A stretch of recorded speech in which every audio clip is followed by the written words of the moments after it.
Hi everyone, it's Andrea at Healthy Trucker popping in this week to talk a little bit about portion control. So portion control is one of the biggest issues that we have in our society as far as our weight issues go. So we know we have many people that are overweight or even obese, and there are a couple of many different reasons for that really, but one of the big issues is that we're simply eating too much.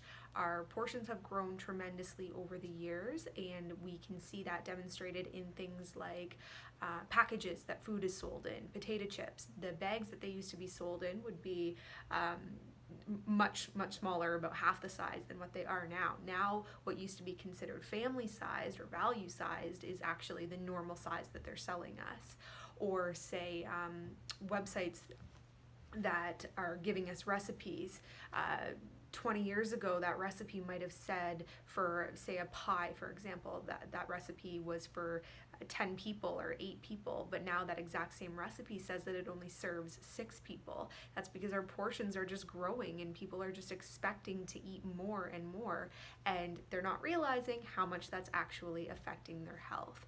And then, of course, we have to look at what it is we're eating. So we want to make sure that we're not eating processed foods as much as possible. We want to make sure that we're eating a good balance of lots of fruits and vegetables and lean sources of protein, healthy fats. But if we have all those things in check, but at the same time we're not losing weight, then it's quite possible that portion control is the issue. So a few tips that I have for you when it comes to portion control. Now I do want to say there isn't a secret kind of answer to this. There's no special just one tip that is just going to change your life when it comes to portion control, because it really comes down to making a decision at the end of the day. You have to decide when to stop in order to make sure you are eating smaller portions. It's quite simple, right? But it's tricky. So some strategies for you. Don't eat until you're full. So a lot of people get used to the idea that when they leave the dinner table or when they finish their meal, they need to be full in order to have had enough food.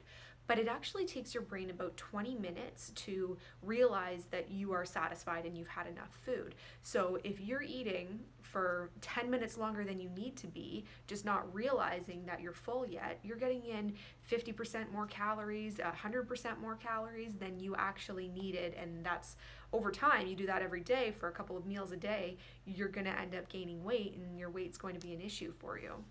So don't eat until you're full. Eat until you feel just satisfied. My grandpa always used to tell me, I eat until I'm just 50% full. And I think he had a great strategy there because his weight was never an issue for him, and he was always happy and healthy. So I think you really just need to pay attention to your own hunger cues as you're eating. When they start to diminish, then you can say, okay, I think I have had enough food. I'm going to stop for now. And then wait to have seconds about 20 minutes later. So that again is that 20 minutes where your brain can register whether or not you've had enough food. So if you decide, like, you know what, I want to have another helping of chicken or potatoes, wait for 20 minutes, maybe do the dishes or take a little break, and then decide, you know what, am I still hungry now, or have I had enough food? And if you're still hungry after that 20-minute break, then go ahead and have another serving or have something else to tie you over and make sure that you have had enough food, because I don't want you going hungry. I don't want you to be restricting your portions to a point where you're starving yourself, not at all. But just eat slower, and that is my next tip. Not only do I want you to take a break before you get seconds, I want you to eat your entire meal more slowly so that you can get to that 20-minute mark where your brain realizes you had enough food. So instead of mowing down your food as quickly as possible, make sure that you're taking smaller bites and you're chewing them fully. Set your fork down between bites. Maybe you're having a conversation with someone, or maybe you're not, but just take your time with each bite throughout each meal so that your brain does have time to realize you are hungry. And when you do that, you're also going to enjoy the meal a lot more. So you're going to feel more satisfied from that standpoint as alone, because if you just wolf something down really, really quickly, you're at the end, you're going to think, oh, I don't even remember really what that tasted like. I didn't even really enjoy it because I just ate it so quickly. And then you're going to want more of something else. So eat slowly, okay? And then take breaks before you get seconds. Another tip is to use a smaller plate. So I eat pretty much all of my meals at supper time on a small plate, like a salad plate, as opposed to a large plate. That is a huge tip for just making your brain think that you have plenty of food. Because if you're using a large plate, and our plates have grown as well, just like our bags of potato chips have grown, plates have grown over the years from, say, 8 inches to 10 inches to even 12 inches. And that's an issue, because then we're assuming that we need to fill that entire plate in order to get enough food at dinner. But we don't actually need to fill that plate. If you have a salad plate, a smaller plate, and you fill that, or like 3/4 of the way full, or even half of the way full, you're still gonna get plenty of calories, plenty of nourishment, again, as long as you're choosing the right foods to put on that plate.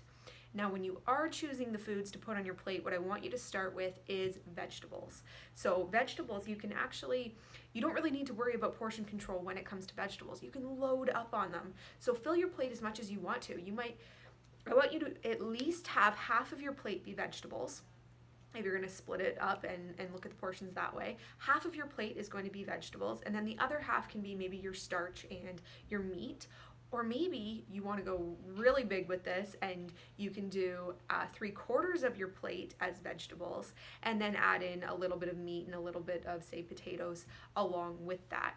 Again, you're going to be satisfied, you're going to be full at the end of it, because vegetables do take up quite a bit of volume in your stomach, and you're going to be nourished because you're getting loads of micronutrients from those vegetables, and you're still getting some protein and carbs from those other foods that you're going to put on the plate.